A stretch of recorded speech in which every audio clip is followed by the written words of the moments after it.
Valhalla est l'un des meilleurs instituts pour chasseurs, avec d'innombrables personnes essayant d'y adhérer chaque année. Cependant, peu de personnes réussissent à s'inscrire, et même moins de 150 personnes obtiennent leur diplôme. Le tour de qualification se déroule sous la forme d'une bataille entre candidats à l'inscription. Tout cela est étroitement surveillé par l'instructeur de combat le plus haut gradé, Adam. Soudain, Kevin s'approche de lui. Il est l'héritier de l'importante famille Yoshin. Adam demande immédiatement si Kevin est là juste pour voir sa nièce. L'homme répond oui, car dans leur famille, tout le monde attend d'Olivia un grand succès. Olivia est une enfant géniale née dans l'une des 5 meilleures familles de Corée. Et, à l'âge de 10 ans, elle possédait déjà la quantité de mana d'un lycéen. À l'âge de 13 ans, elle était capable de transférer du mana dans son épée. Et à 16 ans, elle rivalisait avec les membres de sa famille et gagnait. Adam a demandé à Kevin s'il y avait quelque chose qu'il ne savait pas déjà sur sa nièce, et l'homme a répondu qu'il disait qu'elle pouvait communiquer avec la constellation gardienne de sa famille. L'instructeur a été choqué par la réponse de l'homme. Il a demandé si Kevin y croyait vraiment. L'homme dit oui en toute confiance, car c'est pour cela qu'il attend beaucoup d'elle. Les 5 grandes familles reçoivent leur statut en Corée, parce que des constellations de gardiens sont associées à chacune d'elles. Les chasseurs ordinaires reçoivent donc des bénédictions ou concluent un contrat avec une constellation, mais les constellations gardiennes des 5 familles sont différentes des autres. La famille Yoshin est le dieu de l'épée. Tous les membres de leur famille sont excellents avec les lames. La famille Jones Holy Spear, avec l'aide du mana, peut créer une lance à partir de n'importe quel bâton qui n'est en rien inférieur à une lance en pierre. La famille Shojin King Dao, malgré la forme de leur lame Dao, se bat étonnamment avec elle, ce qui dépasse la capacité des autres. La famille Davis est le roi du poing. Ils n'ont pas d'égal en force physique.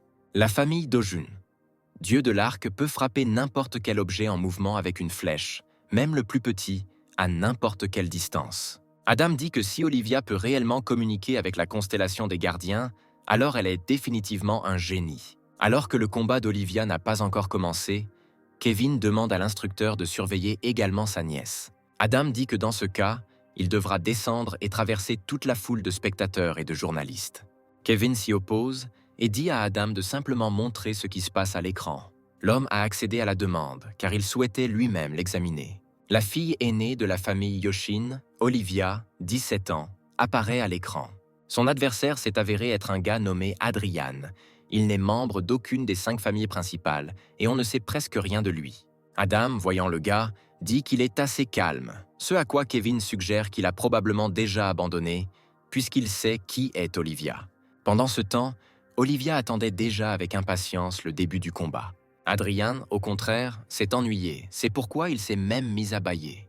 Continuant à évaluer l'adversaire d'Olivia, l'instructeur a déclaré que le gars semblait n'avoir aucun esprit combatif, et Kevin était tout à fait sûr que le combat se terminerait rapidement en faveur de sa nièce. Ainsi, à 3 secondes du départ, Olivia prépara son épée. 2 secondes avant le départ, Adrian n'a fait que commencer à se dégourdir l'épaule, tout en restant complètement calme. Lorsqu'il restait 1 seconde, les yeux de la jeune fille étaient déjà pleins de détermination. Dès le début du test, elle a immédiatement couru vers l'ennemi. Olivia tenait l'épée à 2 mains et la balançait fort. D'un léger mouvement, elle coupa l'air devant elle, créant une lame de mana. Cette lame se précipita rapidement droit vers Adrian.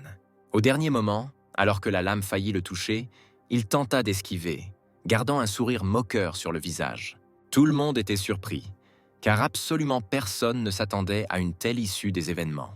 Adrian a gagné, et d'après son expression faciale, il est clair qu'il ne s'attendait à rien d'autre.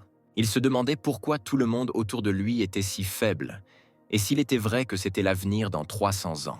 Avance rapide de 300 ans jusqu'à la tour de destruction. Le blessé Barshi, le patron de la tour de destruction et dieu de la destruction, dit à Adrian que leur bataille a été excellente. Adrian, également dieu des arts martiaux, a été grièvement blessé, tout comme Barshi. Mais le gars a réussi à trouver la force en lui-même et a porté le coup final au dieu de la destruction avec son pied droit dans la tête. Adrian gagne et à ce moment-là, un message du système d'exploitation apparaît devant lui, disant qu'il a vaincu le patron de la tour de destruction et que la destruction du monde a été arrêtée. À ce moment-là, la tour commença à s'effondrer rapidement. Adrian pensait que c'était la fin, car à cause de sa blessure, il ne pouvait pas quitter la tour. Et après tout, juste après cette mission, il allait enfin se reposer. Il avait déjà commencé à regretter d'être allé seul à la tour, interdisant à ses disciples de l'accompagner. Mais il réalisa vite que s'ils avaient été avec lui, ils seraient tous morts dans l'agonie. Adrian avait déjà accepté sa mort imminente et réalisé qu'il ne pouvait rien changer. Mais soudain, il se réveille brusquement dans le corps d'un garçon de 17 ans, 300 ans après la victoire sur la tour de destruction. Il était satisfait de sa renaissance, même si son corps n'est plus aussi fort qu'avant. Toutes les connaissances passées y sont restées. Un jour, un message système est apparu à nouveau devant lui. Mais cette fois, il disait que dans 5 ans, la tour de destruction réapparaîtrait et qu'il devait se préparer. Il a commencé à penser qu'il était alors nécessaire de détruire complètement l'ennemi, mais a décidé que cela n'aiderait pas maintenant et que la prochaine fois, il détruirait la tour pour toujours. Le gars a décidé qu'après avoir accompli son devoir, il passerait sa vie dans l'abondance. Ce message a été immédiatement suivi du suivant, dans lequel il était dit qu'il devait restituer ses armes et ses souvenirs à l'école Valhalla, au 3e étage, dans la 5e pièce à droite. Adrian était sûr de comprendre de quel type d'arme il parlait, mais il ne comprenait pas de quel souvenir il parlait. Il a décidé de chercher Valhalla. Et maintenant, la 4e journée de la compétition du top 10 commence, et le gars entend dire que ceux qui veulent participer doivent de se rendre sur le terrain de compétition. Une fois que tout le monde était monté dans la zone de test, une annonce a été faite pour que chacun prenne position. L'instructeur Adam observe à nouveau ce qui se passe. Il a remarqué qu'aujourd'hui, il y a plus de monde que jamais. Probablement parce que les 5 familles principales sont réunies ici. L'adversaire d'Adrian, cette fois, était un gars nommé John. John est un jeune homme musclé de 17 ans et également le fils aîné de la famille Davis. John reconnut immédiatement son adversaire du jour, Adrian. Il pensait que s'il parvenait à vaincre son adversaire, son image augmenterait. Le roi du poing a dit à son adversaire qu'il le détruirait rapidement et qu'il n'avait même pas besoin d'essayer. À cela, Adrian a dit à John d'aller en enfer et a montré son majeur. À ce moment-là, la bataille a commencé. Après ce qu'Adrian a dit, John est devenu furieux. Il ne s'est jamais distingué par ses capacités mentales et n'a pas excellé en créativité. Son talent résidait dans sa force physique. Il est né avec les meilleures caractéristiques physiques et même le moindre entraînement le rendait plus fort. Il pouvait faire ce que les autres ne peuvent faire qu'avec l'aide du mana. Adrian, quant à lui, n'arrêtait pas de montrer son majeur et de se moquer de John. Puis John concentra tout le mana dans son poing et se précipita sur l'ennemi. Adrian a compris qu'il ne pouvait pas gagner physiquement et a décidé qu'il gagnerait avec l'aide de la dextérité et de la ruse. Le poing de John s'approchait rapidement du visage de son adversaire, mais Adrian, d'un simple mouvement de tête, esquiva rapidement le coup. Ensuite, il a profité du fait que l'ennemi a dirigé la gravité vers l'avant et l'a frappé aux jambes, ce qui a fait tomber John. Le gars ne s'attendait pas à cela. Il était confiant dans sa victoire avant ce qui s'est passé. Sans perdre une seconde, Adrian a porté un coup décisif au ventre de John, faisant tomber son adversaire et lui faire perdre connaissance. Adrian a gagné à nouveau et s'est rendu compte une fois de plus que même si son corps était plus faible qu'avant, il ne créait pas d'obstacles importants. Le père de John, le chef de la famille Davis, a observé tout ce qui se passait et s'est immédiatement rendu compte qu'Adrian avait gagné grâce à sa propre ruse. Il a compris toutes les tactiques de combat du gars, a compris que son fils pouvait esquiver n'importe quelle attaque, mais pas celle-ci, car dans ce cas, tous les mouvements d'Adrian étaient clairement planifiés. L'homme a conclu qu'il se déplaçait encore plus vite que la vitesse maximale de son fils. Il a compris l'excellent plan du gars et a réalisé tout son génie, était à la fois ravi et horrifié. Le chef de famille, Davis, a décidé qu'il amènerait Adrian dans sa famille, quel qu'en soit le prix. En sortant pour combattre son prochain adversaire, le gars ne comprenait pas pourquoi des hommes adultes criaient dans le public, appelant une jeune fille de 17 ans sa grande sœur. La rivale d'Adrian était une jeune fille de 17 ans, Roxy, qui est la 2e fille de la famille Shojin. Le match a commencé, mais aucun des adversaires n'était pressé d'attaquer en premier. Adrian était surpris que la jeune fille attende et se prépare, car tous ses adversaires avaient auparavant attaqué sans réfléchir. Il a conclu qu'elle était meilleure que les autres parce qu'elle pouvait comprendre la situation. Ensuite, le gars s'est intéressé et il a décidé de commencer à se diriger vers la fille. Roxy a immédiatement commencé à retirer la lame, à la remplir de mana et à changer l'élément, produisant des éclairs. Tous les spectateurs ont été surpris par ce qu'ils ont vu, car elle n'a que 17 ans et elle possède déjà des compétences très sérieuses. Les adversaires se rapprochaient, la fille continuait à tirer rapidement son épée et le gars souriait simplement. Les yeux de la jeune fille étaient pleins de détermination et de confiance. D'un mouvement brusque de la main, Elle lança un coup vers Adrian et aurait dû frapper. Mais incroyablement, il a réussi à esquiver. La fille était perdue. Le gars a dit qu'elle avait une chance si elle ne montrait pas de ses yeux l'endroit où elle frapperait. Roxy fut déconcertée et Adrian se tenait déjà à ses côtés et était prêt à franchir la prochaine étape vers la victoire. Il frappa avec du mana directement la poitrine de la jeune fille, pensant que ce coup serait décisif.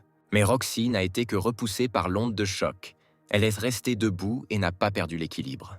Adrian réalisa qu'il n'avait pas l'impression de frapper le corps, et la jeune fille fut capable de parer le coup avec son épée. La chair de poule parcourut le corps de la jeune fille à cause de la force du coup. Alors que Roxy était sous le choc, Adrian ne perdit pas de temps pour porter le coup suivant. Il frappa directement l'épée de la jeune fille avec une force incroyable. Elle n'avait pas encore eu le temps de se remettre du coup précédent, lorsque l'épée, dont la lame visait exactement les côtes de la jeune fille, la frappa. Roxy fut incapable de réagir et de se défendre, la faisant tomber. Adrian a remarqué qu'il y avait quelque chose qui n'allait pas avec son coup, mais ne s'est pas concentré là-dessus, puisque la fille a quand même été vaincue. Le gars a de nouveau vaincu un représentant de l'une des principales familles. Dans la liste des épreuves de sélection du Valhalla, Adrian occupait la première place. En arrivant du Valhalla après le concours, le gagnant était entouré de journalistes. Chacun d'eux a exhorté le gars à rejoindre sa guilde en criant certains avantages. Adrian était très en colère à ce sujet. Il était clair sur son visage qu'il était furieux. Et il a dit à tout le monde d'aller au diable, en montrant son majeur. La nouvelle de cette ignorance est rapidement répandue sur Internet. Tous les commentaires étaient remplis d'indignation.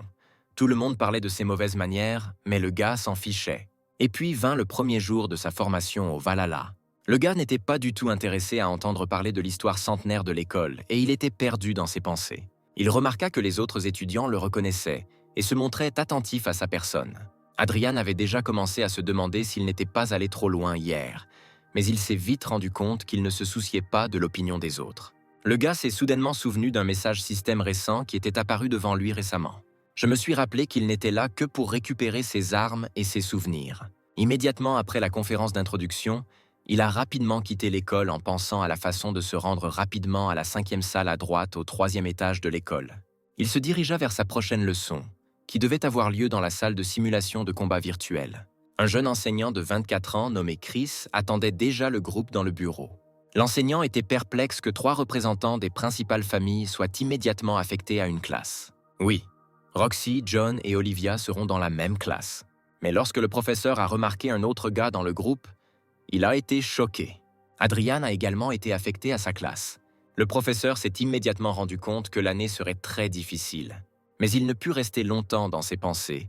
Il se calma et commença la conférence. Chris a salué les élèves et a annoncé qu'il était leur professeur.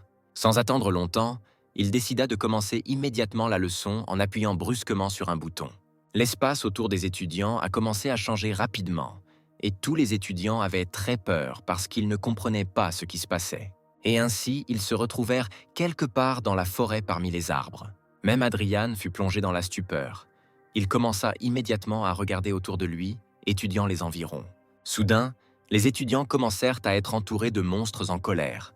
Les élèves étaient encore plus effrayés, puisque personne ne s'y attendait dès le premier cours. John évalua immédiatement la situation, réalisant que ces monstres étaient là des orques et des gobelins, et que leur nombre était assez important. En regardant autour de lui, le gars remit sa tête dans sa position précédente et fut immédiatement surpris par le fait que la main de l'un des monstres était déjà juste devant son visage. Le gobelin a tenté d'attaquer John, mais il a échoué, car les étudiants étaient le protégés par un bouclier en forme de dôme. Cette création durable était l'œuvre du professeur Chris, qui à ce moment-là regardait ce qui se passait en souriant. Les monstres ont continué à tenter d'attaquer les étudiants, mais la barrière a fait son travail. Alors que tous les élèves étaient distraits par ce qui se passait, Adrien entendit le professeur l'appeler. Il s'approcha calmement de Chris, ne se doutant pas de ce qu'il allait lui proposer. Le professeur a demandé d'un ton moqueur si le gars pouvait faire face seul à tous les monstres. Chris était sûr que les étudiants ne voyaient des monstres que dans les livres, et en faisant une telle offre à Adrian, il pensait que cela freinerait l'ego du gars. Mais Adrian s'est simplement moqué de la question du professeur. Ne s'attendant pas à une telle réaction, Chris fut surpris. Il répéta la question, espérant que le gars bluffait, mais il répondit qu'il pouvait y répondre sans difficulté.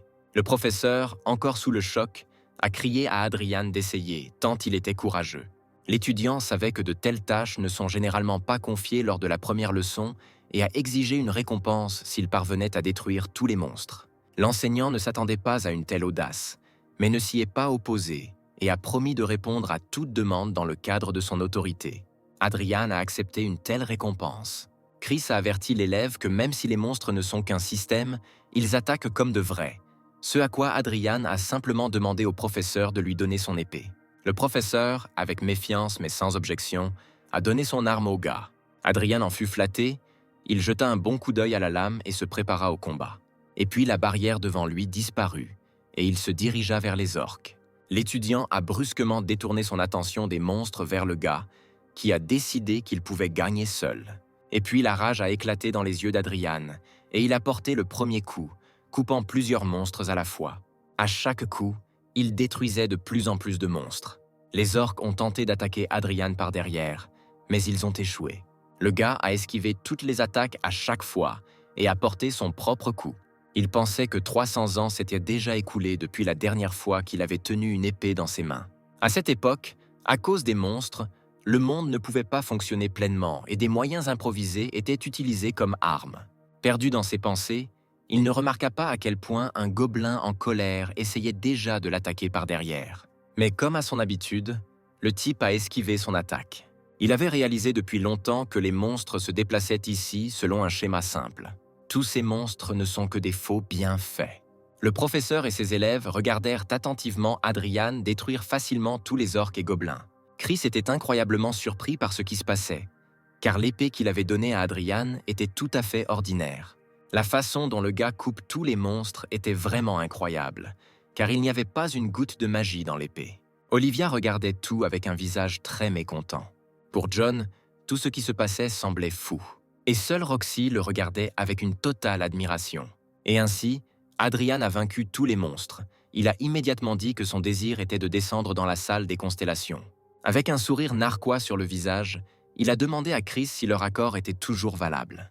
Le professeur ne s'attendait clairement pas à ce que le gars demande quelque chose comme ça. Et ainsi, l'environnement a changé à nouveau pour devenir le bureau familier. Chris annoncera la fin de la conférence. Tous les étudiants ont commencé à partir, et seul Adrian ne pouvait pas comprendre depuis sa place. Il était très épuisé après la bataille avec les monstres. Le gars ne s'attendait pas à ce que les cours prennent autant de temps, puisqu'il n'avait jamais étudié à l'école. Son seul désir était de trouver ce dont il avait besoin et de quitter rapidement cet endroit. En quittant le bâtiment de l'établissement d'enseignement, il se replongea dans ses pensées. Même si les leçons d'aujourd'hui étaient plutôt ennuyeuses pour lui, il a quand même appris quelque chose de nouveau sur les constellations, car dans sa vie passée, les constellations n'existaient pas du tout. Les constellations sont celles qui ont atteint la grandeur et se sont transformées en dieux. La plupart d'entre elles sont associées aux chasseurs et leur confèrent des pouvoirs spéciaux. Et Valhalla est la 3e plus grande académie au monde, qui possède de nombreuses reliques de constellations. Alors Adrian marcha, pensant qu'il devait retourner rapidement au dortoir et commencer un entraînement d'arts martiaux, car son corps était trop faible. Il fut tiré de ses pensées par une voix de femme qui l'appelait quelque part derrière lui. En se retournant, il vit Roxy derrière lui. À ce moment-là, une conversation importante avait lieu dans la salle des professeurs entre le professeur Chris et l'instructeur Adam. Le professeur a dit que ce qui s'était passé en classe aujourd'hui était humiliant pour lui. Il se demandait si Adrien n'était vraiment qu'un lycéen. Adam était très choqué qu'un gars qui n'avait même pas vu de monstres soit capable de vaincre 120 monstres à lui seul. C'était vraiment très étrange, car Adrien n'avait jamais semblé spécial à personne. Adam a dit qu'Adrien était orphelin. Il vivait dans un petit orphelinat situé dans une zone très dangereuse. Chris a suggéré que ce type pourrait être un espion, mais l'instructeur a rapidement nié cela, affirmant qu'il avait déjà mené sa propre enquête et n'avait rien trouvé d'étrange. De plus, il est peu probable que l'espion Béa attire autant d'attention par son comportement et entre dans le Valhalla. Adam s'est souvenu que Chris lui avait parlé de la demande d'Adrian après avoir vaincu les monstres. L'instructeur a décidé d'aborder ce sujet. Il a trouvé la demande du gars étrange, puisqu'il aurait lui-même pu y arriver après le premier semestre, mais a décidé de proposer son aide et de négocier avec le directeur à ce sujet. L'instructeur pensait que si le gars visitait cet endroit plus tôt, rien de grave ne se produirait. Chris a dit qu'il était inquiet du fait qu'il y avait tant de génies dans sa classe, ce à quoi Adam, s'empressant de consoler le professeur, a déclaré qu'un élève de la famille Ventrique étudiait dans une autre classe. Ce type est issu de la famille principale Ventrick, et son nom est Bob Ventrick. Le professeur a appris que ce type avait été expulsé de la British Academy parce qu'il causait des problèmes. Cette nouvelle a permis à Chris de se calmer et de réaliser que tout dans sa classe n'était pas si mal comparé à celui d'à côté. Revenons sur ce qui se passe en ce moment entre Adrian et Roxy. Adrian se retourna, attendant ce que la fille lui dirait. Roxy, d'une voix décisive, a demandé au gars de lui apprendre à utiliser une épée. Le gars était absolument indifférent à cette demande, la prenant au sérieux. La jeune fille a continué à insister et à réitérer sa demande. Le visage du gars, à ce moment-là, se tordit dans une émotion d'incompréhension totale. Il ne s'attendait clairement pas à une telle offre. La jeune fille a dit qu'elle avait absolument besoin d'apprendre l'escrime, ce qu'Adrian a alors démontré. Le gars a écouté tout ce que la fille disait sans aucun intérêt et, en se grattant l'oreille, a refusé. Roxy, qui attendait une réponse différente, lui demanda pourquoi il refusait. Ce à quoi Adrian a répondu qu'il ne voulait tout simplement pas, ajoutant qu'il partirait si la fille n'avait plus rien à dire. Elle a réitéré sa demande. Ce qui se passait a commencé à irriter beaucoup le gars. Il a encore une fois dit qu'il ne voulait pas avoir affaire à elle. Il ordonna assez grossièrement à Roxy de s'éloigner de lui et, se tournant brusquement, partit, laissant la jeune fille seule avec lui-même. Et maintenant, un nouveau jour d'école est arrivé. Tous les élèves sont déjà venus à l'école. Adrien repensa à la faiblesse de son corps, au fait qu'il n'avait même pas de capacité magique. Mais il a décidé que ce problème serait résolu lorsqu'il découvrirait ce que le message système lui disait. Ses pensées furent interrompues par un type qui, inaperçu d'Adrian, apparut juste devant son bureau. C'était le fils de 17 ans de la famille Ventrick principale, Bob Ventrick.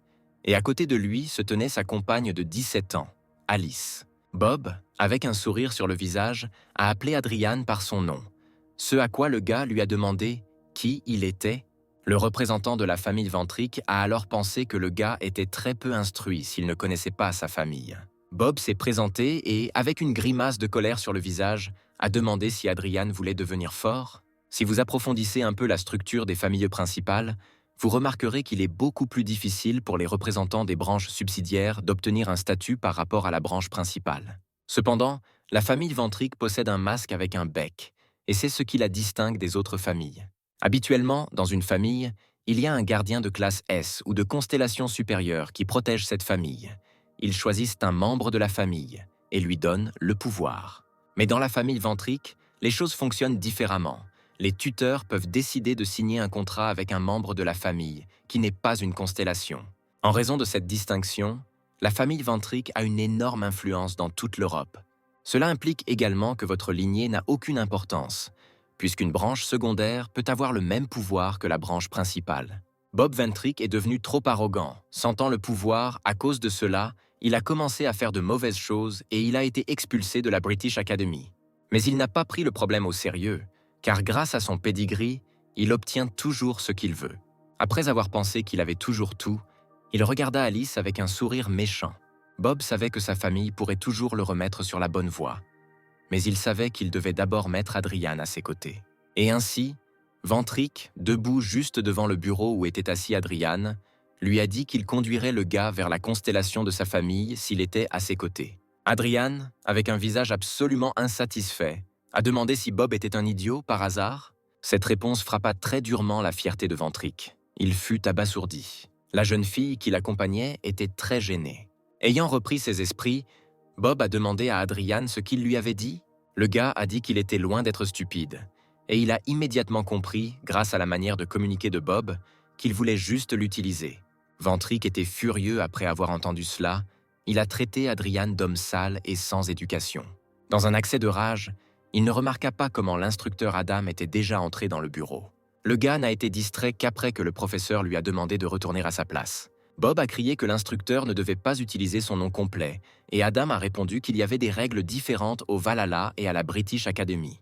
Le gars s'est mis en colère, mais n'a pas continué le conflit. Il avait simplement l'air très insatisfait et en colère.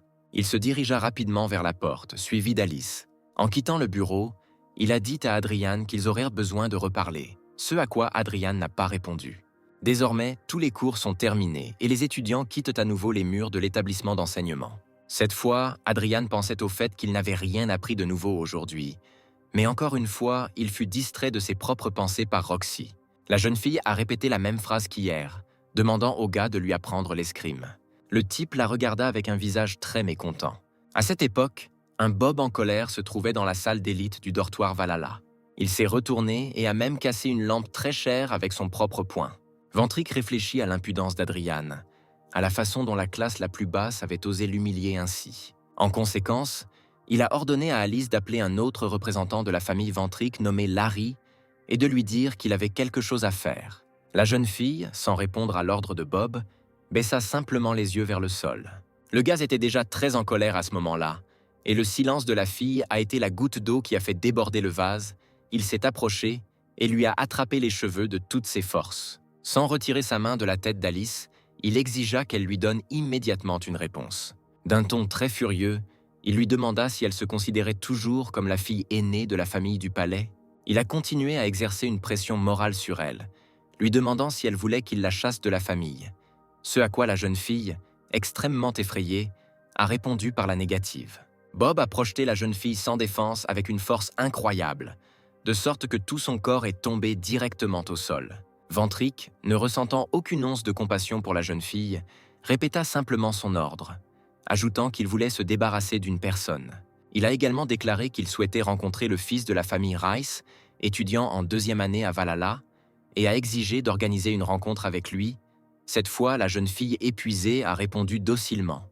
Passons rapidement à la chambre d'Adrian, où il s'est entraîné avant de se coucher. Il a entraîné sa capacité à gérer le mana et à attirer la magie. Mais rien n'a fonctionné pour lui. Il a commencé à penser que son corps n'était qu'un déchet. Soudain, il se souvint de la conversation d'aujourd'hui avec Roxy, qu'il avait de nouveau approché après l'école avec une demande inchangée. Il était très mécontent de sa persistance à ce moment-là. La jeune fille a continué à suivre le gars pendant longtemps et, lorsqu'il s'est retourné, elle a simplement répété sa demande encore et encore. Le gars lui a simplement demandé si elle en avait marre de le suivre et si c'était un perroquet. Adrian est devenu assez irrité par cela et il a commencé à réfléchir à la manière de la faire partir. Il a dit que le montant d'une leçon serait de 10 millions de won. La fille a hésité et le gars a dit que si elle ne pouvait pas se le permettre, alors il partait. Puis elle lui a demandé sèchement de lui donner son numéro de téléphone. Le gars lui a demandé pourquoi elle avait besoin de son téléphone, mais il n'est pas intervenu et lui a docilement tendu son gadget. Roxy a dit qu'elle y écrirait son numéro, expliquant que cela lui permettrait de lui transférer plus facilement de l'argent. Après cela, elle a immédiatement rendu le téléphone à Adrian, qui ne s'attendait clairement pas à une telle issue des événements. En allumant le téléphone, il a vu que 100 millions de won avaient été immédiatement crédités sur son compte. Il avait une fille qui pouvait se permettre de payer 10 cours à la fois. Roxy a demandé à nouveau si le gars acceptait maintenant de lui apprendre. Adrian, souriant sarcastiquement, a déclaré qu'il ne ferait toujours pas cela et a simplement refusé d'accepter l'argent. Et ainsi, en réfléchissant à tout ce qui s'était passé avant de se coucher, il se demanda comment un étudiant pouvait transférer une somme d'argent aussi énorme à la fois. Il commença à regretter d'avoir renoncé à une telle somme, mais en vint rapidement à la conclusion que c'était encore mieux, car il n'aurait pas à révéler ses secrets. Adrian savait que son objectif principal pour le moment était de découvrir ce que disait le message système. Il s'habilla rapidement, prit une pelle et partit à la recherche du stockage secret. Et maintenant, il part résolument à la recherche. Perdu dans ses pensées, il pensa qu'avant d'entrer dans le Valhalla, il avait tout vérifié à l'avance, mais que tous les documents importants d'il y a 300 ans avaient été détruits. Il a compris qu'il ne restait probablement que 3 parties des archives, bien que les sources disent qu'il y en avait 4. Très probablement, elles étaient situées dans les montagnes du Valhalla. Adrian a commencé à émettre du mana, qui a commencé à remplir l'espace autour de lui. Cela l'a aidé à trouver des disques qui répondaient simplement à sa magie. Le gars pouvait faire tout cela, même avec une quantité négligeable de magie. Et puis une partie a commencé à briller en bleu, le gars l'a rapidement découvert. Il commença à creuser à l'endroit d'où venait la lumière. Cela nécessitait une énorme quantité de force physique, que le corps de ce type n'avait pas. Mais malgré cela, il a continué à creuser. Le gars pensait que sans la tour de destruction d'il y a 300 ans, il ne les aurait pas enterrés du tout. Il n'a terminé les fouilles qu'à l'aube. Le gars fatigué se tenait près de l'écoutille et n'arrivait pas à croire qu'il était enfin capable de le faire. Il trouva rapidement un trou de serrure qui ouvre une trappe menant vers le bas. Comme celui-ci ne peut pas être ouvert avec une clé ordinaire, Adrian a commencé à fabriquer une clé avec son propre mana. Il le fit assez vite et commença à ouvrir la trappe. Le gars était très épuisé, mais en même temps heureux que tout se soit bien passé pour lui. Alors il ouvrit la trappe et descendit, atterrissant sur une montagne de bijoux. Adrian, debout dans la pose d'un vainqueur, regardait toute la richesse qui l'entourait à ce moment-là.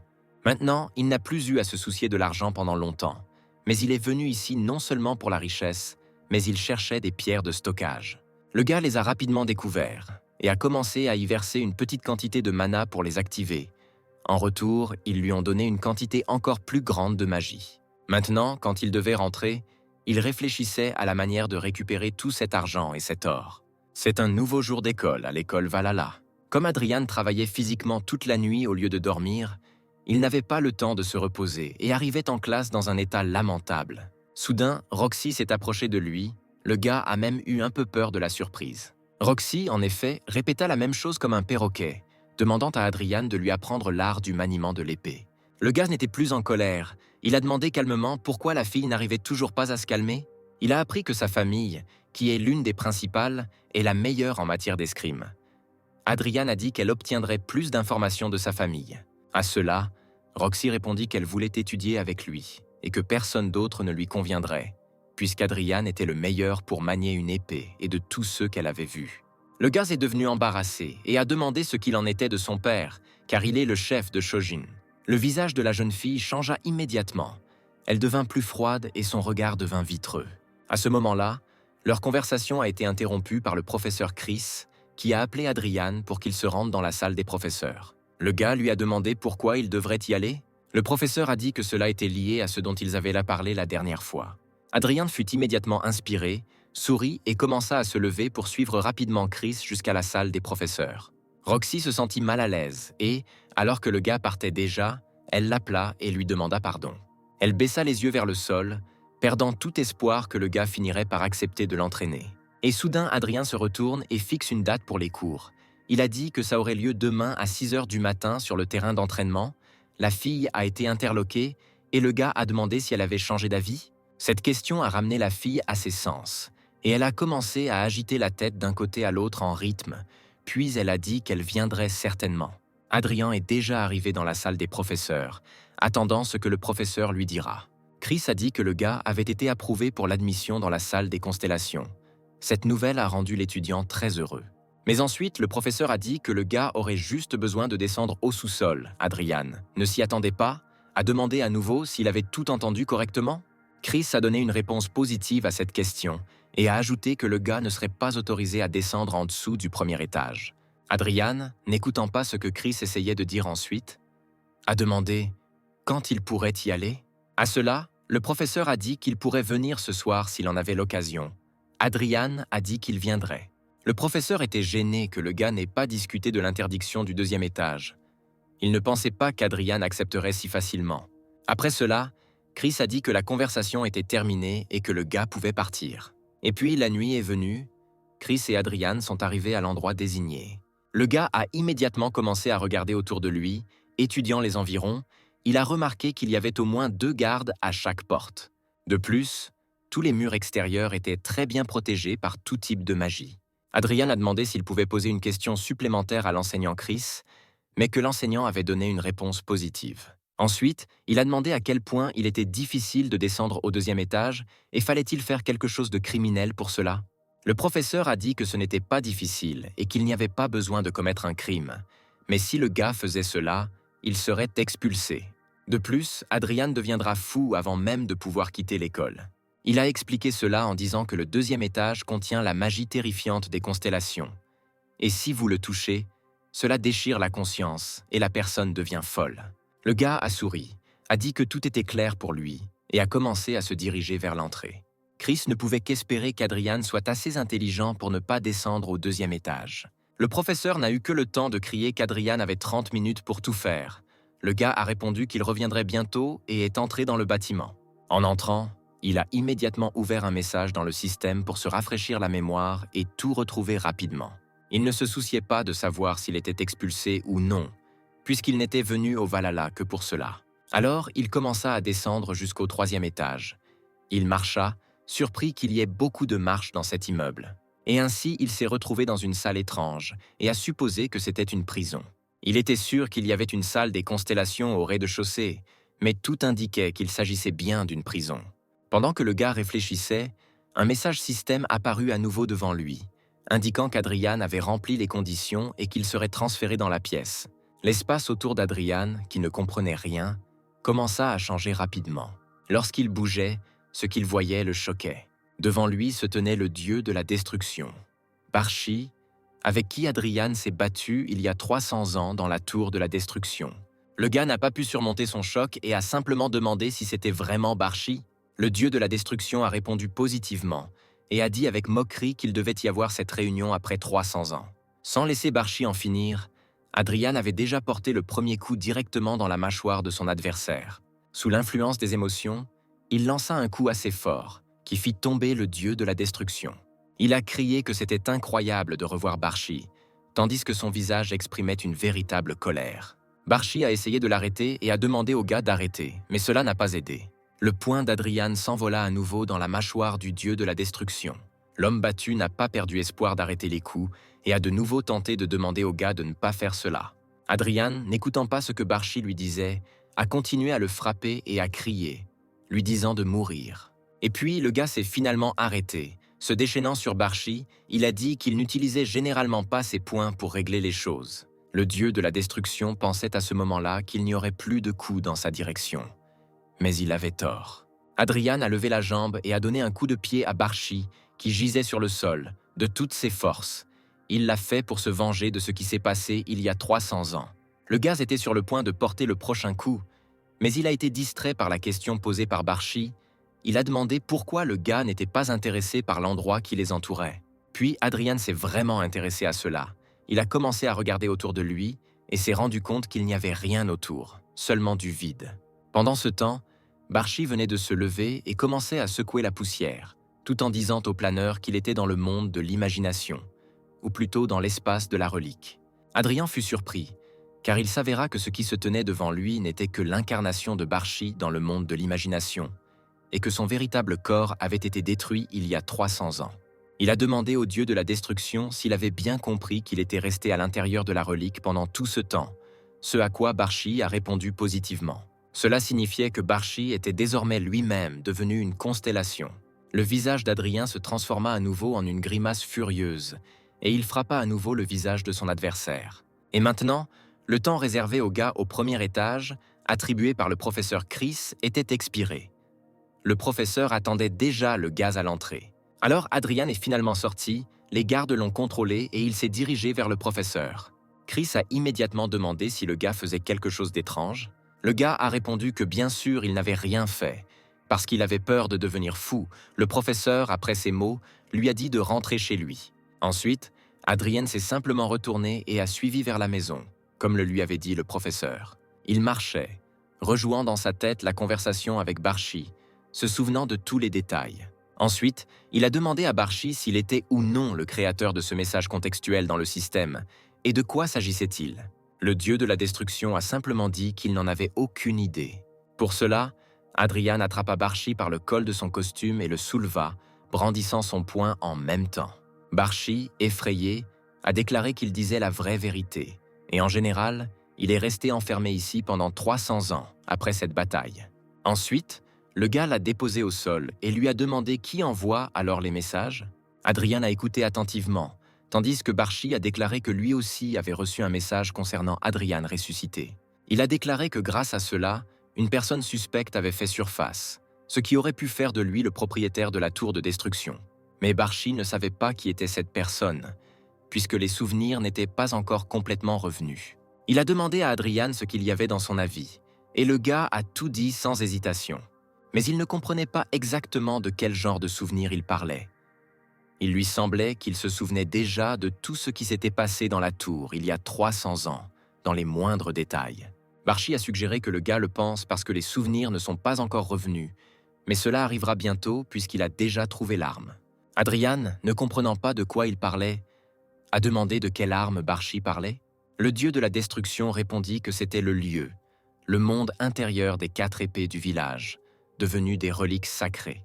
Il a ajouté qu'il est devenu une constellation parce qu'il a utilisé l'épée comme relique. Cela a soudainement mis Adrian dans un accès de rage à nouveau, et il a commencé à crier des insultes à Barshi.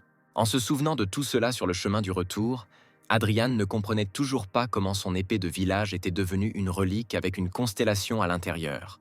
Il voulait détruire cet artefact et le laisser là, mais il ne voulait pas non plus laisser Barchi sans surveillance et à emporter l'épée avec lui. De plus, il est fort probable qu'une nouvelle tâche du système ne serait pas possible sans cette épée. Une fois de plus, ses pensées furent interrompues par une voix qui l'appelait par derrière, lui demandant s'il était le même vainqueur des épreuves de sélection du Valhalla. En se retournant, le gars a vu une bande de gars qui étaient clairement hostiles. Ils ont dit qu'ils étaient les aînés d'Adrian, exigeant le respect. Le gang était dirigé par un étudiant en 2e année de la Valhalla Academy, également le fils aîné de la famille Sunrise Eric.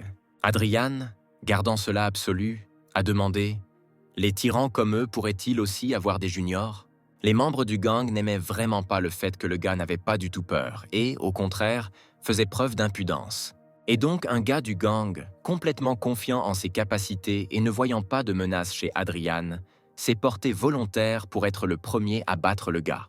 Dès qu'il a fait le premier pas vers Adrian, il lui a immédiatement donné un coup de pied au ventre. Adrian, en prévision d'un combat, a exhorté le gars à commencer rapidement. Il a porté le coup suivant en sautant en l'air et en frappant avec le même pied, mais cette fois au visage. Le gars n'a pas pu résister à un tel coup. Il n'a tout simplement pas eu le temps et a été vaincu. Ce coup a envoyé le tyran voler directement dans la foule de sa bande. Le coup était si fort que lorsque le gars était déjà tombé, mais par inertie continuait de rouler sur le sol, une ornière impressionnante restait derrière lui. À ce moment, la confiance des gars a un peu diminué. Eric a regardé Adrian, qui avait déjà son épée d'artefact dans ses mains. Il ne comprenait pas comment ce type se retrouvait avec une arme dans les mains, puisqu'il n'en avait absolument pas. Les yeux d'Adrian brillèrent à ce moment-là, et une légère folie apparut sur son visage. Il dit que si tout le monde se tenait comme un pilier, il briserait le crâne de tout le monde. Revenons 3 heures en arrière, lorsque Bob parlait à Eric dans sa maison. Il a dit à Eric de s'occuper d'un des étudiants de première année, c'est-à-dire Adrian.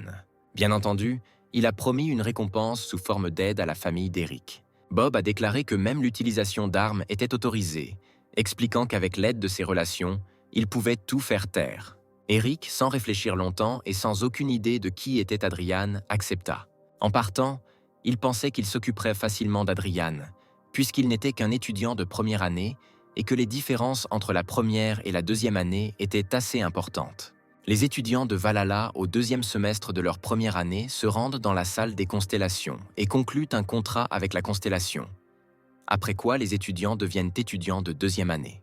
L'idée qu'Adrien n'avait pas encore de contrat avec une constellation et qu'il n'était pas membre d'une famille particulière, c'est pourquoi il n'avait pas de constellation gardienne, était très encourageante pour Eric. Mais tout s'est avéré loin de ce que pensait le gars.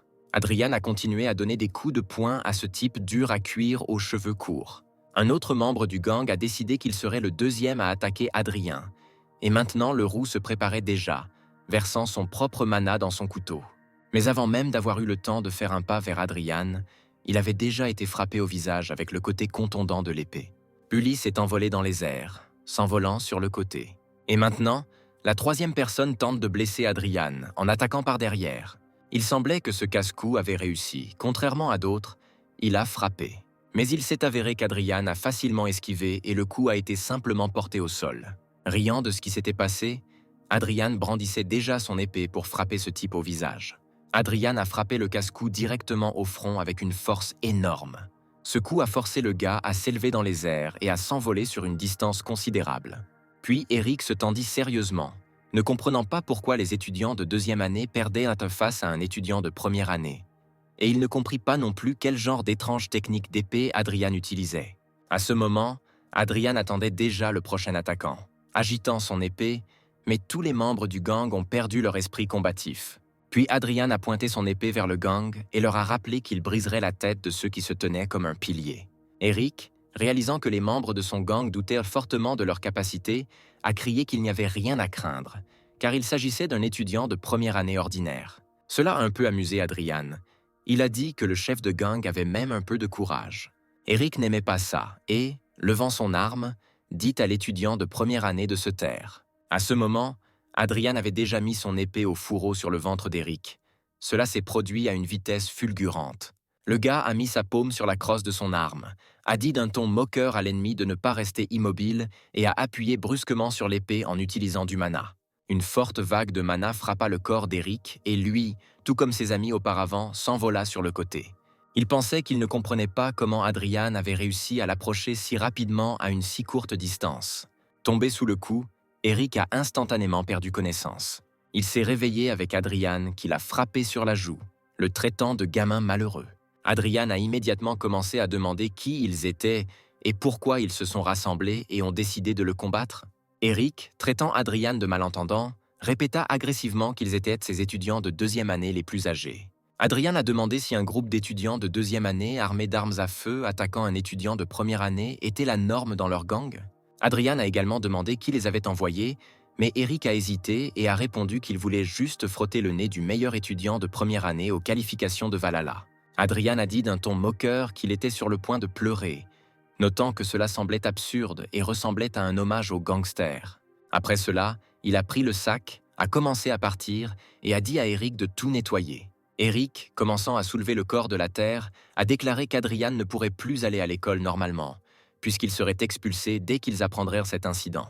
Tout à fait calmement, Adrian a répondu qu'il s'en fichait, car les gens ne le sauraient que si Eric le lui disait lui-même. Il a ajouté que la réputation du gang d'Eric en souffrirait si tout le monde découvrait qu'une foule d'étudiants de la classe supérieure était venue tabasser un étudiant de première année et qu'il les faisait sortir. Cet argument a mis Eric très en colère. Adrian a ajouté qu'Eric devrait bien réfléchir avant de dire quoi que ce soit s'il veut continuer à aller à l'école et rejoindre la guilde. Après cela, le gars est parti calmement, laissant tous les membres du gang allongés sur l'asphalte. Et puis, le lendemain matin est arrivé. Bob Ventrick attendait avec impatience l'appel d'Eric, espérant une bonne nouvelle. Finalement, l'étudiant de deuxième année a appelé, Bob l'a salué en tant que senior, montrant un respect fin, et lui a demandé s'ils avaient bien battu Adrian, ce à quoi Eric a dit qu'il refusait ce travail. Cela a choqué Bob, car il ne s'y attendait pas du tout. Bob, n'essayant plus de paraître respectueux, lui demanda à nouveau ce qu'Eric lui avait dit. L'étudiant en deuxième année a dit de rester complètement à l'écart de tout ce qui concerne Adrian. Eric voulait raccrocher, mais Bob lui a dit d'attendre. Il a commencé à proposer un plan alternatif. Il a dit que si Adrian battait son gang, alors vous pouvez simplement le signaler à l'administration, et il y a encore des blessures visibles, alors ce sera une preuve. Bob a également ajouté que dans ce cas, il paierait également la totalité du montant promis, et essaierait de s'assurer que la famille Ventrick financerait Eric. Eric lui-même connaissait déjà la réponse à cette proposition. Il a répondu qu'il ne le ferait pas, car sa bande ne pourrait plus restaurer son honneur après cela. Après quoi, il a raccroché. Encore une fois, Ventrick ne s'attendait pas à une réponse négative à une telle proposition. Son visage exprimait de la colère et de l'incompréhension. Dans un accès de rage, il a jeté son téléphone par terre, ce qui a fait voler en éclats le gadget. Bob, baissant la tête dans ses mains, appela Alice pour lui demander si elle avait contacté Larry. La fille a répondu qu'elle avait tout transmis, mais comme il était loin, il lui faudrait du temps pour les atteindre, ce qui a rendu Bob encore plus en colère. À cette époque, Larry était au Mexique à l'Académie Aripia.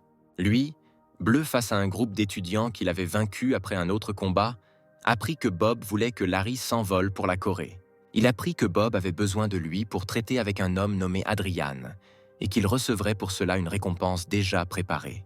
Le visage cicatrisé de Larry se tordit. Prenant une apparence mentalement dérangée, il aimait vraiment cette proposition. Avance rapide jusqu'à 6 heures du matin le lendemain et directement à la salle d'entraînement. Adrien venait d'arriver et était prêt à commencer l'entraînement. Mais il eut peur en entendant la voix de Barchi. Pendant une seconde, il tomba dans la stupeur parce qu'il ne comprenait pas ce qui se passait.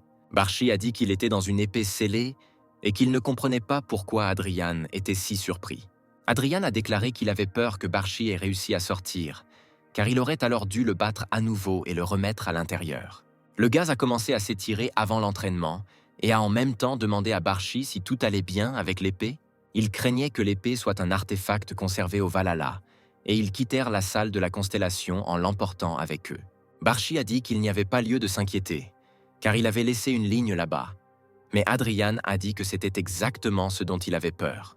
Adrian a demandé où Barchi avait appris à créer des répliques, ce à quoi il a répondu que cela s'était produit lorsqu'il s'était réveillé et avait perdu toutes ses forces, mais que dès le début, il pouvait créer des répliques. Emporté par la conversation avec Barchi et continuant à s'échauffer, Adrian ne remarqua pas comment Roxy entra dans le hall. En ouvrant les yeux, Il vit devant lui une fille déjà prête à s'entraîner. Le gars a salué la fille et était heureux qu'elle soit venue. Roxy a demandé à nouveau s'il lui apprendrait à utiliser une épée maintenant qu'elle était déjà là. Adrien a dit non, ajoutant qu'il commencerait à aller par améliorer son endurance. La fille a demandé pourquoi, et le gars a répondu qu'elle pouvait partir si elle ne le voulait pas. Roxy a immédiatement dit qu'elle ferait tout. Puis Adrien a souri et lui a dit de commencer à s'étirer. La jeune fille a commencé à faire des exercices et Adrien a réfléchi à l'étrangeté des méthodes d'entraînement modernes.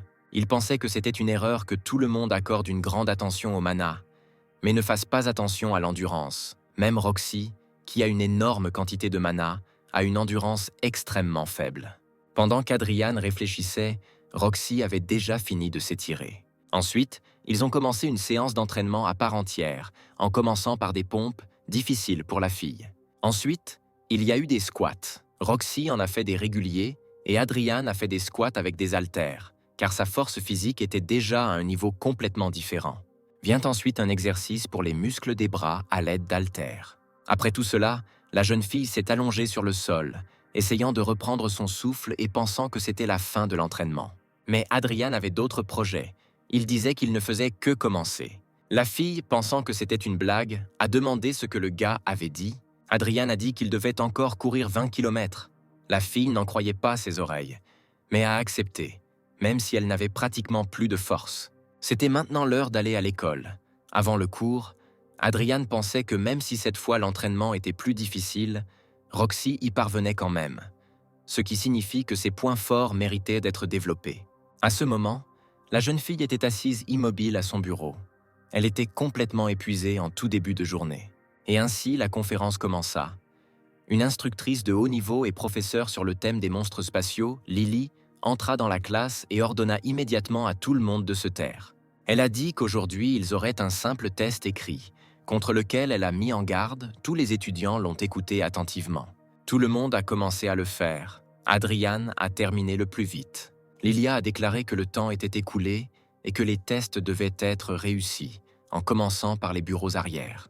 Elle a déclaré que le test d'aujourd'hui n'affectera pas les notes des étudiants, mais sera utilisé pour évaluer leurs connaissances. Après cela, elle a dit au revoir à tout le monde et a quitté le bureau. À ce moment-là, Barchi a contacté Adrien, lui demandant si le gars était sûr de pouvoir écrire de telles réponses. Adrien pensait que ce n'était pas pratique que Barchi le regarde également faire le test. Ce n'est qu'à ce moment-là que le dieu de la destruction a expliqué au gars qu'il pouvait lire ses pensées sur lui-même. Ayant compris la situation, Adrien a déclaré qu'il ne répondait que comme il le savait. À ce moment, dans la salle des professeurs, Lilia avait déjà commencé à vérifier le travail, et il semblait que tout le travail était bien fait. Mais un travail la mettait très en colère. Elle ne comprenait pas du tout si elle pouvait vraiment être considérée comme des réponses. Le professeur Chris, qui venait de préparer du café et était sur le point de se détendre, est passé par là. Il vit que Lily était très insatisfaite de quelque chose et se sentit en colère. L'enseignante lui a demandé si elle vérifiait actuellement les examens de sa classe, ce à quoi elle a répondu oui. Elle a dit qu'elle avait demandé aux élèves d'apprendre à tuer correctement des monstres afin de se préparer à une simulation de combat lors du prochain cours. Lilia a ajouté que le cours était assez fort. Il y a des enfants des 3 familles principales dans la classe, et tout le monde a plutôt bien réussi. Chris a dit que puisque tout allait bien, il passerait à autre chose, et Lilia a donné son approbation. Alors qu'il s'éloignait et s'apprêtait à prendre une gorgée, il entendit un cri aigu derrière lui, le faisant éclabousser son verre. Il se retourna et vit que Lilia criait. Elle criait qu'elle ne comprenait pas comment l'élève osait appeler cela les bonnes réponses. Lilia a ajouté que c'était Adrien, et que non seulement il ne faisait pas d'efforts pour faire son travail, mais qu'il se moquait complètement de la classe. Elle n'allait pas l'ignorer. Elle a dit qu'à la prochaine leçon, elle lui montrerait son travail et lui expliquerait que les monstres ne peuvent pas être tués si facilement. Une semaine s'est écoulée et le cours a commencé dans la salle de simulation de combat, enseignée par le professeur Lilia. Elle a dit à toute la classe qu'elle avait apporté ses tests antérieurs et que la plupart des résultats étaient très bons, mais qu'il y avait un défaut. Après ces mots, elle ordonna à Adrien de venir vers elle. Il suivit docilement son ordre, tandis que Lily elle-même le regardait attentivement avec un visage mécontent. D'un mouvement brusque de la main, elle a avancé le test du gars et lui a dit de le passer, ajoutant qu'avoir 0 point sur un test d'un niveau aussi facile était inacceptable. Le gars s'y est opposé, affirmant qu'il prenait ce travail très au sérieux. Dans la première tâche, il était nécessaire de nommer le moyen le plus efficace de lutter contre le gobelin de pierre. Le gars a écrit qu'il devait se couper le ventre, après quoi Lilia a commencé à s'énerver. À la deuxième question sur ce qu'une personne ferait si elle voyait 8 gobelins de la jungle venir vers elle, Adrian a répondu qu'il commencerait par le plus proche. Le déluge les transpercerait tour à tour. L'enseignante ne pouvait pas croire au sérieux et à l'efficacité de telles méthodes. Elle a encore une fois précisé si le gars croyait vraiment qu'il pouvait gagner avec de telles méthodes. Adrian a dit que bien sûr, il le pouvait. Lilia s'est mise en colère. Il lui a semblé que le gars disait juste des bêtises. Puis elle lui dit calmement que puisqu'il avait confiance en ses capacités, elle lui donnerait l'opportunité de prouver ses méthodes. Et elle appuya sur le bouton. L'espace autour des étudiants a recommencé à changer. Adrian n'avait pas aussi peur que la première fois qu'il avait vu qu'il y avait un monstre derrière la barrière. Le professeur a dit que si le gars tue les monstres comme il l'a écrit dans le texte, alors elle corrigera sa note. Le gars, sans hésiter, a mis le test sur la table et est allé prendre l'arme nécessaire. Prenant l'épée nécessaire, il se dirigea vers l'ennemi. Lilia était sûre que, même s'il était capable de vaincre 120 gobelins à lui seul, il ne serait pas capable de vaincre le gobelin de pierre d'un seul coup, tandis que le gars se tenait déjà face à l'ennemi. Le gobelin décida d'attaquer en premier. Souriant, Adrian balança son épée sur le gobelin de pierre. D'un mouvement brusque de la main, il transperça de part en part le ventre de son adversaire. Immédiatement, la simulation de monstre a commencé à disparaître, ce qui indiquait la victoire du gars. Et puis le monstre s'est complètement dissous. L'épée est tombée au sol avec un rugissement. L'enseignant ne s'attendait pas du tout à un tel résultat et ne pouvait pas dire un mot. Olivia, qui, comme tous les étudiants, regardait le combat, fut surprise.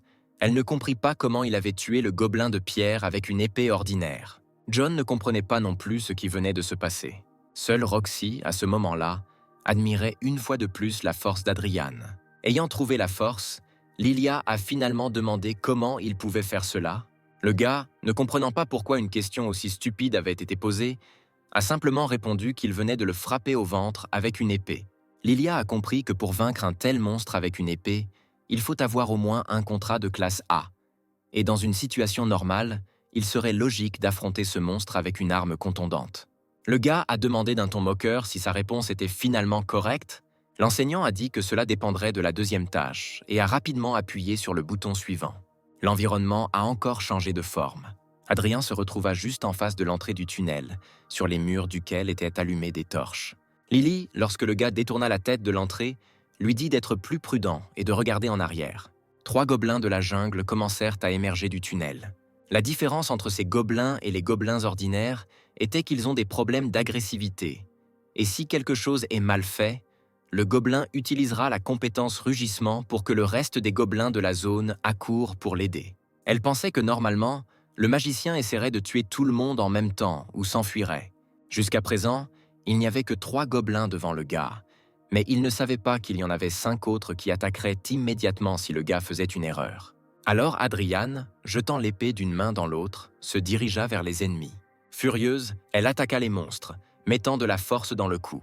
Il porta le premier coup directement au front de l'un des gobelins. À une vitesse fulgurante, il porta le coup suivant directement à la gorge du deuxième gobelin. Et ainsi, après quelques coups, tous les monstres furent vaincus. Lily, voyant cela, n'en croyait pas ses yeux. Le gars s'est retourné et a dit qu'il avait accompli la deuxième tâche, souriant en même temps. Le lendemain arriva. Adrian et Roxy étaient déjà dans la salle d'entraînement. Elle courait sur un tapis roulant. Le gars se portait bien comme d'habitude, mais la fille ressentait déjà une perte de force. Lorsqu'elle eut parcouru la distance requise, elle tomba au sol dans une pose d'étoile et essaya de reprendre son souffle. Adrian a demandé pourquoi de tels exercices étaient si difficiles pour elle, car elle devait auparavant s'entraîner avec son clan. La fille a répondu qu'elle ne se pousse généralement pas comme ça. Le gars lui a demandé comment elle allait combattre des monstres si elle ne s'entraînait pas comme ça. Roxy a dit qu'elle pouvait utiliser le pouvoir magique en l'empruntant à la constellation. Adrien s'attendait à une telle réponse, car ces personnes s'appuient sur les constellations et entraînent la magie, pas l'endurance. Il se demandait ce qu'une telle personne ferait si elle manquait de mana pendant un combat, ou si la constellation ne lui fournissait tout simplement pas de magie. Puis il a demandé si Roxy pensait que ces exercices étaient inutiles. Roxy a répondu qu'elle les ferait, puisque le gars avait promis qu'il lui apprendrait l'escrime. À cela, le gars a posé la question suivante, demandant si la fille faisait ça juste parce qu'il l'avait dit. Il s'est vite rendu compte qu'il avait posé la mauvaise question et a dit à la jeune fille de l'oublier, ajoutant que les cours allaient bientôt commencer et que la formation était donc terminée. Le gars lui-même n'était pas pressé de partir. Alors Roxy a demandé pourquoi il n'était pas parti. Adrian a répondu qu'il ferait une approche supplémentaire et a demandé si la fille voulait aussi continuer. Une seconde plus tard, il a dit qu'elle ferait mieux d'aller à l'école, et cela ne dérangeait pas la fille. Elle a quitté la salle en disant au revoir au gars. Alors qu'il mettait les disques sur la barre, Barchi l'a contacté pour lui demander si cette fille s'appelait Roxy, ce à quoi le gars a répondu oui. Le gars a dit qu'il avait accepté de s'entraîner avec elle uniquement parce qu'elle le harcelait avec ses questions. Barchi a demandé si Adrien lui avait montré sa technique d'épée, ce à quoi le gars a dit non, mais elle l'a vu lors d'un combat en classe. Barchi était surpris qu'elle puisse voir la puissance de cette technique rien qu'en la voyant. Adrien a dit qu'il la trouvait également intéressante. À ce moment-là, le gars entendit qu'il n'était pas seul dans le couloir et tourna la tête. John était allongé à côté de lui, soulevant une barre. Il venait juste de terminer son entraînement et tourna également son attention vers Adrian. Adrian a demandé depuis combien de temps John était dans le hall. Il a répondu qu'il s'entraînait toujours ici et qu'il était ici depuis le matin. Après ces mots, il s'est dirigé vers la sortie. Adrian a remarqué qu'en raison de sa prédisposition, John pouvait s'entraîner très longtemps, ce qui signifiait que son endurance était bonne. Il a dit à Barchi que l'approche de ce type en matière d'entraînement était plus intelligente que celle des autres. Le gars a demandé au dieu de la destruction « Que font ces constellations ?» Barchi a déclaré que bien qu'il soit également une constellation, du fait qu'il a été emprisonné pendant 300 ans, il ne sait rien des autres comme lui. Il a ajouté que le gars pourrait en savoir plus s'il accomplissait la tâche du système. Une nouvelle tâche était déjà apparue dans le système, dans laquelle il était écrit que vous deviez maintenant visiter l'œil de la grande forêt de Valhalla, la maison de Rona, mais assurez-vous de prendre l'épée céleste. Il savait que c'était le lieu de survie qu'il visiterait à la fin du premier semestre. Le gars pensait que sans ces tâches, il serait sorti d'ici dès qu'il aurait pris ses affaires. Adrian a décidé qu'il ne pourrait pas quitter cet endroit tant qu'il n'aurait pas terminé cette tâche. Passons au Royaume-Uni, à Londres, dans le manoir de la famille Bentrick. Sur les murs de tout le manoir étaient accrochées des peintures représentant leurs masques reliques et les masques eux-mêmes. Au bout de la longue table était assise la propriétaire de la maison, Kayla Ventrick, et à l'autre bout se tenait un domestique. Il rapporta au chef que le labyrinthe à la frontière avait été réparé. À cela, la femme répondit que c'était un très bon travail et demanda s'il y avait autre chose à signaler. Il a déclaré qu'il souhaitait embaucher plusieurs personnes compétentes qu'il avait récemment trouvées, dont l'une était la seule survivante du clan Robert. Il a ensuite ajouté qu'il en avait trouvé un autre. Tous deux sont des entrepreneurs de rang A. Kayla a approuvé la décision et a déclaré qu'après avoir testé leurs capacités, ils devraient lui être envoyés. Le domestique hésita, ne sachant pas s'il devait parler d'une autre situation. Mais finalement, il se décida et dit qu'il avait quelque chose à dire sur Bob Ventrick. Il a dit que Bob avait appelé Larry en Corée du Sud. Kayla était très en colère lorsqu'elle a appris la nouvelle. Larry Ventrick était un enfant très perturbé et un grand criminel. Il a commis de nombreux crimes en utilisant le nom de sa famille. À 19 ans, il tua 5 personnes dans une académie anglaise à la suite d'une simple dispute. Et à 20 ans, il fut expulsé de sa famille. Kayla a dit au serviteur de suivre Larry au nom de Bob, ce que le serviteur a consciencieusement accepté. Elle a également dit d'avertir Bob que s'il était surpris en train de faire quelque chose d'étrange, il serait expulsé de la famille, tout comme Larry. Le domestique dit qu'il avait tout compris et que le rapport était terminé, après quoi il partit. Kayla réfléchit au fait que la force de leur famille n'était pas destinée à des déchets comme ces gars-là. Se louant, elle était sûre que tout ce pouvoir n'était destiné qu'à elle. En regardant l'image de la constellation, elle a demandé si elle pensait correctement. Avance rapide jusqu'au Valhalla, où tous les étudiants étaient déjà assis en cours. Le professeur a expliqué que les monstres agissent souvent seuls, mais qu'ils peuvent parfois s'unir. Adrian s'ennuyait à écouter le professeur, puisqu'il connaissait déjà cette information, et il était perdu dans ses pensées. Il réfléchit aux bénéfices de son entraînement, car il sentait qu'il était clairement devenu plus fort. Le gars ne comprenait pas pourquoi ce corps était en si mauvais état avant l'entraînement. Il se souvient que lorsqu'il pratiquait la circulation du Qi le premier jour, il pouvait à peine finir car il avait moins de mana qu'une personne ordinaire. Et la condition physique de son corps était si mauvaise qu'il a presque perdu connaissance après avoir travaillé avec une pelle pendant une courte période. Il pensait que quelque chose aurait pu arriver à ce corps dans le passé. Le gars, adossé à sa chaise, a décidé de ne pas se concentrer là-dessus pendant longtemps. Ses pensées furent interrompues par une main tendue vers son bureau. Adrian la remarqua immédiatement. C'était Olivia. Elle posa un morceau de papier plié sur le bureau d'Adrien, le regardant attentivement dans les yeux. Le gars a immédiatement pris le billet dans ses mains et a commencé à le déplier. Il n'y avait rien sur le morceau de papier à part le mot « et ». Et puis les cours se sont enfin terminés. Chris a finalement annoncé une information importante. Il a déclaré que les étudiants pourraient quitter l'académie ce week-end s'ils remplissaient un formulaire et que le cours était terminé. Après la conférence, Adrian s'est immédiatement rendu dans la salle des professeurs avec une déclaration. Ce qui le fit s'arrêter fut une voix derrière lui qui dit simplement « Bonjour ». Adrian se retourna et vit Olivia s'approcher de lui. Il a dit un seul mot, quoi? Dans cette note, au mot écrit « et », il a répondu par le même mot, et la fille l'a ensuite ignoré.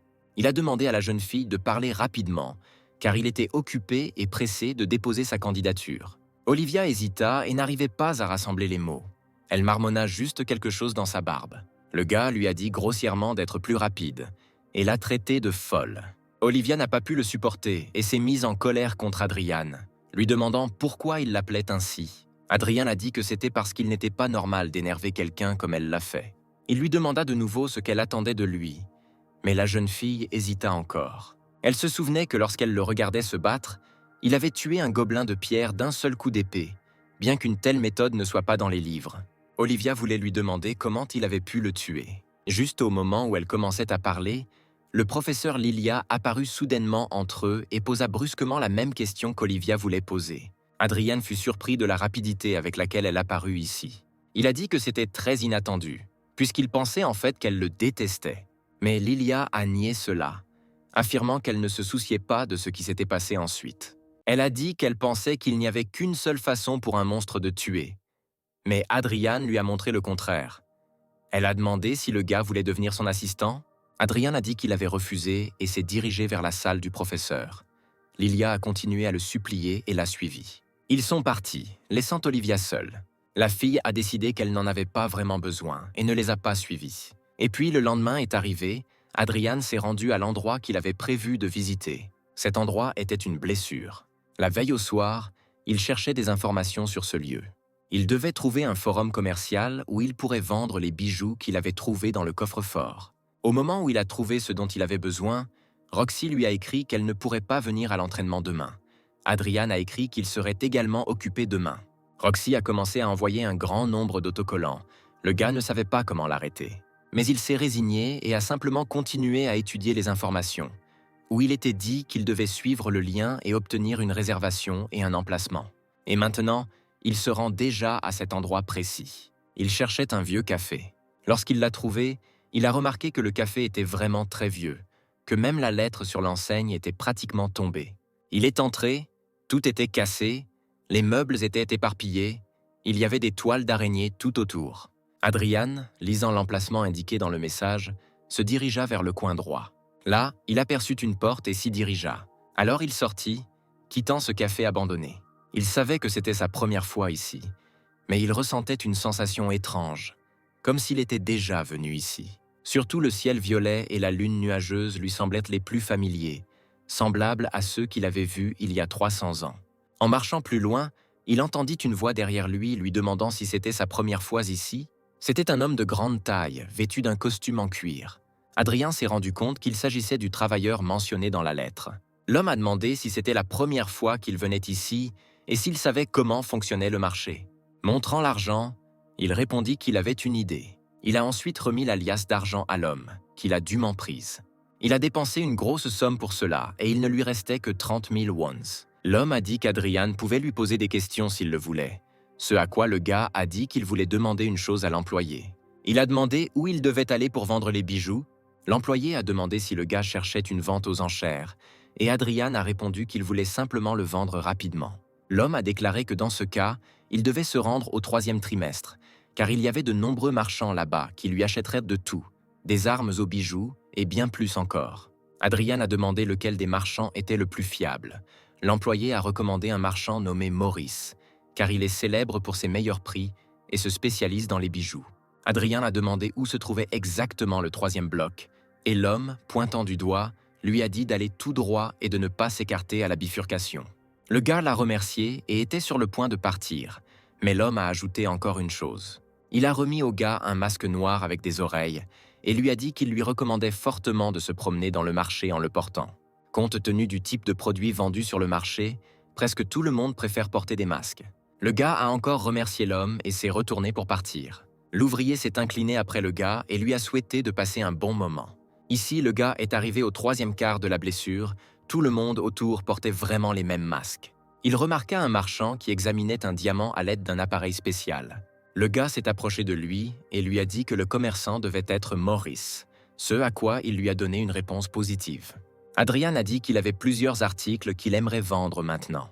Maurice a déclaré que cela dépendrait de l'article spécifique, mais que s'il s'agissait d'or ou de bijoux, cela ne poserait aucun problème. À ce moment, Adrian avait déjà mis la main dans son sac à dos pour retrouver ses marchandises. Il sortit donc de son sac à dos un petit sac noir avec des cordons. Il l'a jeté sur la table devant le marchand en disant qu'il voulait vendre tous les bijoux de ce sac. Maurice ouvrit lentement le sac et, voyant le contenu, demanda s'il s'agissait de bagues. Le marchand a pris l'une des bagues et a commencé à l'examiner attentivement. En la tournant dans sa main, il l'a fait en utilisant le même instrument avec lequel il avait examiné le diamant. Maurice a été choqué par ce qu'il a compris. Il s'est exclamé qu'il n'en croyait pas ses yeux. Dans ses mains se trouvait une véritable et magnifique bague de l'époque de la destruction. À ce moment-là, le marchand se demandait seulement si le reste des bijoux avait si de valeur. Il regarda à nouveau le sac qui contenait tous les autres bijoux. Puis il resta tout simplement sans voix. Tous les bijoux dataient de la même époque. Il fut distrait de son plaisir par Adrian. Le gars a demandé combien le commerçant est finalement prêt à payer pour tout cela.